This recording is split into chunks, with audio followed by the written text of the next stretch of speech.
अच्छा, last class तो खैर हमने ली थी, लेकिन पहले जो हमने पढ़ाया था ना, पहले पढ़ा था वो स्पेशल टैक्स ईयर वाला, वही किया था। अब हम आते हैं टॉपिक 3 पे, कंप्यूटेशन ऑफ टैक्सेबल इनकम।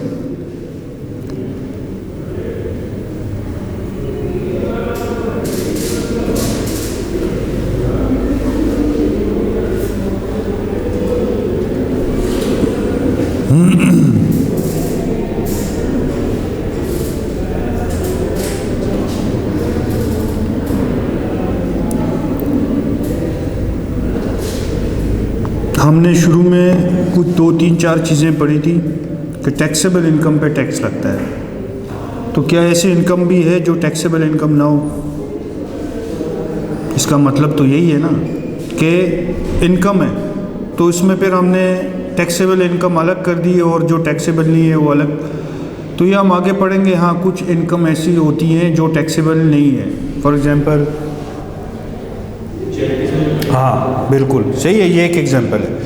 तो अब देखो, टैक्सेबल इनकम निकालना ये हम सीखेंगे। फिर उसके बाद हमने पढ़ा था कि पर्सन पे टैक्स लगता है, एवरी पर्सन।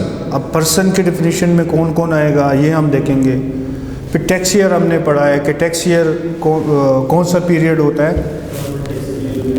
नॉर्मल भी हो सकता है, स्पेशल भी होता है, ट्रांजिशनल टैक्स ईयर भी होता है, ठीक है। और ये शामिल होता है 12 मंथ्स पे। Starting date normal tax year 1 जुलाई से 30 जून, और special tax year other than this, जो भी टाइम पीरियड होगा वो स्पेशल टैक्स ईयर में आएगा, ठीक है। टैक्स ईयर पढ़ लिया, अब पढ़ेंगे टैक्सेबल इनकम। सही है कि किस तरह टैक्सेबल इनकम निकालते हैं। The definition of term income uses the word includes, therefore it is inclusive definition and not exhaustive. An inclusive definition is what which not only extend to those things which are included in it, but also covers all such things which the term signifies according to its general and natural meaning. इसका मतलब ये कि भाई income में हमने अभी जो definition में चीज़ें मेंशन की वो तो शामिल ही शामिल है, लेकिन इसके अलावा जो चीज़ें अगर कोई एक आध चीज़ रह जाए जो इस डेफिनेशन में शामिल ना हो लेकिन किसी तरीके से वो इनकम में आ सकती है और इसमें शामिल नहीं है, वो चीज़ इंक्लूड नहीं है, लेकिन फिर भी वो चीज़ हम इसमें शामिल करेंगे, ठीक है। अब इसमें देखो, इनकम इंक्लूड्स, क्या क्या चीज़ें इनकम में आएंगी। Any amount chargeable to tax under the income tax ordinance, income from salary. भाई इसने जो है एक क्या कहते हैं, समंदर को कूजे में बंद कर दिया। इसने बता दिया सीधा सीधा, any amount chargeable to tax under income tax ordinance. Income tax ordinance के अकॉर्डिंग जो जो इनकम चार्जेबल है फॉर टैक्स, तो वो हमारी क्या है, इनकम, टैक्सेबल इनकम में आएगी, ठीक है। एग्जाम्पल इसने दी, इनकम फ्रॉम सैलरी, ठीक है। Any amount subject to collection और deduction of tax under final tax regime, तो वो भी क्या है, taxable income. For example dividend and bonus shares. अब डिविडेंड क्या है, डिविडेंड हमें मिलता है शेयर्स पे जो कंपनी हमें देती है। तो फाइनल टैक्स रिजीम ये होता है कि ऑन द स्पॉट जैसे ही आपको पैसे मिलते हैं वहाँ से डायरेक्ट आपके टैक्स जो है सीधा सीधा टैक्स काटा जाता है, उसमें वर्किंग करने की ज़रूरत नहीं होती। फॉर एग्जांपल उसमें सीधा सीधा ये होता है कि भाई dividend pay for example 10% tax है, तो इसका मतलब क्या होगा कि जो आपको पैसे मिलेंगे डिविडेंड के फॉर्म में सीधा सीधा टैक्स 10% डिडक्ट होगा। तो जो इनकम जहाँ पे डिडक्शन है फाइनल टैक्स रिजीम के अकॉर्डिंग, डिविडेंड है, इंटरेस्ट इनकम है, बाकी चीज़ें जो पेमेंट के टाइम ही आपसे जो है डिडक्शन होती है, तो वो भी हमारी किस चीज़ में आएगी, टैक्सेबल इनकम। तीसरी चीज़ क्या है, any amount treated as income under any provision of the ordinance, royalty and profit on debt, जो इंटरेस्ट इनकम है, and any loss of income. सही है, लॉस ऑफ इनकम भी ये कह रहे हैं कि टैक्सेबल इनकम में, उसकी हम ट्रीटमेंट देखेंगे कि लॉसेस को हम किस तरह एडजस्ट करते हैं। सेक्शन 263, क्या ये सेक्शन वगैरह याद करने चाहिए? इसकी इतनी ज़रूरत नहीं, एग्ज़ाम पॉइंट ऑफ व्यू से नॉलेज के लिए सही है, लेकिन ये नहीं टेस्ट होता कि यार ये कौन सा सेक्शन है। सही, ये आपको आसानी होती है ऑर्डिनेंस पढ़ते हुए। ऑर्डिनेंस में मसला ये होता है कि एक सेक्शन यहाँ पे होता है तो दूसरी चीज़ वहाँ पे होगी, तीसरी चीज़ कहीं और होगी, तो सेक्शन ढूंढना फिर आसान हो जाएगा चीज़ को ढूंढने में। सेक्शन 263 सब ये क्या है? सेक्शन 2 और सब सेक्शन, इसका मतलब क्या होता है? जो ब्रैकेट में लिखा है सब सेक्शन, मतलब क्या है कि सेक्शन 2 में कितने सेक्शन है? 63 तक तो है। अगर सेक्शन 2 सब सेक्शन 63, तो मतलब है कि सब सेक्शन 1 2 3 4 63 तक, ठीक है। वो क्या कहते हैं? Tax means any tax impose under chapter 2 charge of tax and includes any penalty, fee or other charge or any sum or amount liable or payable under this ordinance। देखो उसने penalty, फ़ी वगैरह को भी टैक्सेबल इनकम में ले आए। अगर आप पे कोई पेनल्टी लगती है, कोई फ़ी वगैरह, तो वो भी आपकी क्या है? Taxable income. Note, surcharge payable at the rate 9% of gross liability. Surcharge वो होते हैं ना जो भाई आपके ऊपर कोई लाइबिलिटी है और वो आप पे नहीं कर रहे, तो आप पे सरचार्ज लगता है, एडिशनल फाइन आप समझो जो भी। For salaried individual and 10% of gross liability in case of other than salaried individual and AOP। Salaried person के लिए 9% है सरचार्ज रेट, और जो अदर देन सैलरीड पर्सन है मतलब AOP वगैरह, उनके लिए क्या है? 10%। Having income of greater than 10 million when be included and definition of tax. सही है। अच्छा, हेड्स ऑफ इनकम, भाई 5 हेड हैं टोटल जो हम पढ़ेंगे एक एक को डिटेल में। नंबर 1, हेड ऑफ इनकम मतलब है कि कोई बंदा किन किन सोर्सेज से पैसे कमा सकता है। तो नंबर 1 क्या है? जो बहुत कॉमन है कि सैलरी जो आप लेते हो वो आपकी क्या है? इनकम है। दूसरी चीज़, हाँ, आपकी प्रॉपर्टी है, आपने रेंट पे दी है, तो जो रेंट आपको आ रहा है वो क्या है? इनकम है। तीसरी चीज़, हाँ, तो आप बिजनेस कर रहे हो, उससे भी आप पैसे कमा रहे हो। चौथी चीज़, कैपिटल गेन क्या है? आपने कोई चीज़ खरीदी और बेच दी, फॉर एग्जांपल गाड़ी खरीदी और गाड़ी बेच दी प्रॉफिट पे, ठीक है। कोई और चीज़ खरीदी, वो प्रॉफिट पे बेच दी। गोल्ड लिया था, कुछ टाइम बाद वो बेच दिया। तो इस तरह की जो इनकम होती है वो किधर आएगी? कैपिटल गेन में। और जो इन चारों में ना आए तो अदर सोर्सेज। तो मतलब कि हर चीज़ को कवर कर लिया, ठीक है भाई। ये 5 हेड हम डिटेल में पढ़ेंगे।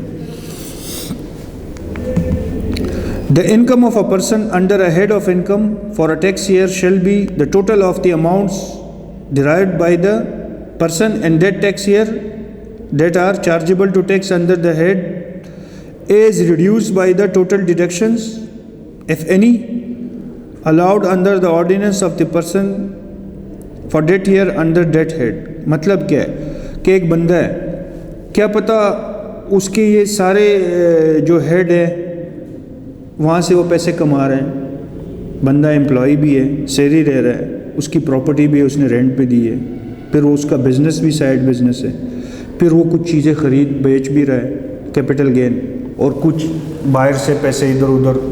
तो वो हम क्या करेंगे? उस बंदे की जब टैक्स लायबिलिटी निकालेंगे तो इन सब हेड्स की जो इनकम है उनको क्या करेंगे? टोटल करेंगे। क्या करेंगे? और डिडक्शन को माइनस करेंगे। डिडक्शन क्या है? FBR वाला आपको कहता है भाई कि आप जो पैसे कमा रहे हो तो उसके लिए आप खर्चे भी तो कर रहे हो कि नहीं? आप मुझे बताओ, आपकी जो टोटल इनकम आती है क्या वही आपका टोटल प्रॉफिट होता है? उसमें से एक्सपेंसेस तो माइनस होते हैं ना। तो वो एक्सपेंसेस जो आपको FBR अलाउ करता है, अलाउ करने के कुछ कंडीशंस होते हैं। फॉर एग्जांपल सैलरी एक्सपेंस, आप बिज़नेस कर रहे हो, आप बिज़नेस से पैसा कमा रहे हो, तो आप उस बिज़नेस का रेंट भी तो दे रहे हो, प्रेमिसेस का, हाँ, और एम्प्लॉयज़ को सैलरी भी दे रहे हो। तो ये क्या डिडक्ट नहीं होनी चाहिए चीज़ें? होनी चाहिए कि नहीं, लेकिन इसका कुछ तरीक़ाकार होता है। वो क्या होता है कि FBR आपको कहता है कि भाई आपने ठीक है सैलरी तो देनी है, लेकिन मैं वो सैलरी एक्सपेंस आपको अलाउ करूँगा डिडक्शन के लिए जो आप बैंकिंग चैनल के थ्रू पे करें। मतलब क्या हुआ कि आप जो जिस बंदे को सैलरी दे रहे हो वो कैश में नहीं देनी, बैंक के थ्रू देनी। अब इसमें एक तो पर्पज़ है डॉक्यूमेंटेशन कि इकॉनमी को हम डॉक्यूमेंट करें। क्यों? क्योंकि बैंकिंग चैनल के थ्रू जब चीज़ें होती है तो रिकॉर्ड में आ जाती है। अब जिस बंदे को सैलरी जा रही है तो हम उस बंदे से भी तो टैक्स लेंगे सैलरी पे कि नहीं। तो आप जब उसको सैलरी पे कर रहे हो तो आप बैंक अकाउंट से करो, तो वो बंदा कल ये तो नहीं कह सकता कि मेरी सैलरी तो इतनी नहीं है या तो मैंने सैलरी ली ही नहीं है, तो क्योंकि यहाँ पे रिकॉर्ड में चीज़ आ गई ना, आपने शो की है। तो इसलिए FBR कुछ चीज़ें आपको अलाउ करता है, कुछ नहीं करता। ठीक है भाई, तो ये भी हम सीखेंगे कि कौन कौन सी चीज़ें अलाउ है, कौन सी नहीं। अब देखो किस तरह हम निकालते हैं tax. Sum of amounts chargeable to tax under any particular head, for example salary income है तो इधर आ गई। लेस, क्या लेस होगा? Deduction expenses allowed in relevant head of income, कि सैलरी में आप कौन कौन से एक्सपेंसेस माइनस कर सकते हो, वो माइनस की तो फिर क्या आया? Income under a particular head of income, taxable income आ गई। और टैक्सेबल इनकम पे फिर हम क्या लगाते हैं? रेट लगाते हैं। अब देखो, if the total deduction allowed to a person for a tax year under a head of income exceeded the total amount derived by the person and tax year chargeable under the head, the person shall be treated as sustaining a loss। अब खुद देखो, अगर income आपकी है for example 10,000, ऊपर example में देखो, ऊपर 10,000 अगर आपकी इनकम है और जो डिडक्शंस है, एक्सपेंसेस हैं, वो 15,000 है, तो अब बताओ माइनस में आ गए कि नहीं, लॉस में। तो ये भी यही कह रहा है कि अगर जो डिडक्शन है वो ज़्यादा हो जाए इनकम से तो हम कहेंगे कि वो बंदा लॉस में।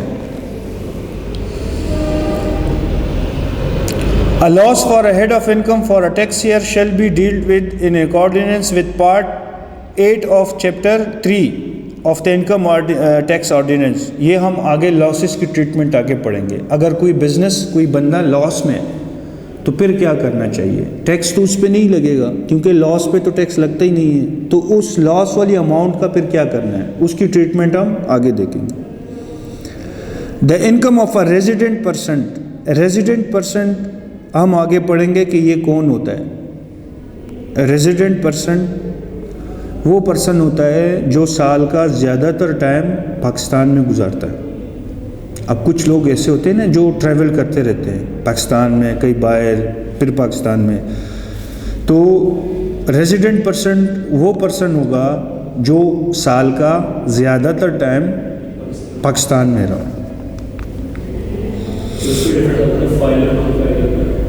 फाइलर नॉन फाइलर का सीन अलग है। वो तो जो रिटर्न फाइल करता है वो फाइलर हो गया, जो इनकम टैक्स रिटर्न फाइल नहीं करता नॉन फाइलर हो गया। तो इसलिए नॉन फाइलर के लिए सख्तियाँ ज़्यादा हैं, टैक्स रेट भी ज़्यादा है। एक टाइम आएगा कि भाई बाहर तंदूर पे भी वो लग जाएगा कि फाइलर के लिए 20 रुपये की रोटी और नॉन फाइलर के लिए 40 रुपये की। ये क्यों? क्योंकि गवर्नमेंट चाहती है कि हर बंदा। अब देखो, ये लोग कंफ्यूज हैं इस बात में कि अगर हम टैक्स रिटर्न फाइल करेंगे तो हम टैक्स देंगे। नहीं, टैक्स रिटर्न फाइल कर मतलब ये नहीं है फाइल करने का कि आप टैक्स दो, इंफॉर्मेशन शो करो। क्या पता आपकी टैक्सेबल इनकम हो ही ना, आपका टैक्स बनता ही नहीं, तो आप क्यों डर रहे हो? आप जस्ट रिटर्न फाइल करो। अगर आप अपना रिकॉर्ड सही करके उसको दे देते हो, वाकई आपका टैक्स नहीं बनता, तो आप जमा करो। और अगर बनता भी है तो साल में अगर 4-5 हज़ार टैक्स बंदा दें, जो छोटे मोटे बिजनेसेस होते हैं या इंडिविजुअल होते हैं, 10-15 हज़ार साल में, तो कोई बड़ी अमाउंट है, तो आपको फ़ायदा ही फ़ायदा है। आप फाइलर बनोगे, आप पे टैक्स रेट कम हो जाएंगे। लेकिन अवेयरनेस नहीं है और ट्रस्ट नहीं है। लोग क्यों टैक्स नहीं देते? लोगों का कि माइंड सेट है, FBR से दूर भागते हैं। क्योंकि एक तो FBR का बिहेवियर, रवैया टैक्स पेयर के साथ ठीक नहीं है। जो बंदा टैक्स पे कर रहे हैं उल्टा उसको ही गिरते हैं। यही है ना तंग करने वाली बात। दूसरी बात ट्रस्ट डेफिसिट है। कोई बंदा ये नहीं कह रहा कि यार हम जो पैसे देते हैं उसका हमें कोई फ़ायदा मिलता है। कोई फ़ायदा मिलता है। जो बाहर अब यूके में तकरीबन 50% टैक्स हर बंदा देता है, लेकिन इन रिटर्न उनको क्या मिलता है? सब कुछ मिलता है। हेल्थ, एजुकेशन, सही है, बिज़नेस के लिए लोन, सब कुछ जो बेसिक नीड्स हैं। अगर वहाँ का नेशनल है, कोई बेरोज़गार है, जब तक वो बेरोज़गार है उसको पैसा गवर्नमेंट देती है, पॉकेट मनी। यहाँ पे क्या मिलता है? तो इस वजह से लोग फिर क्या करते हैं? टैक्स से दूर भागते हैं। The income of a resident person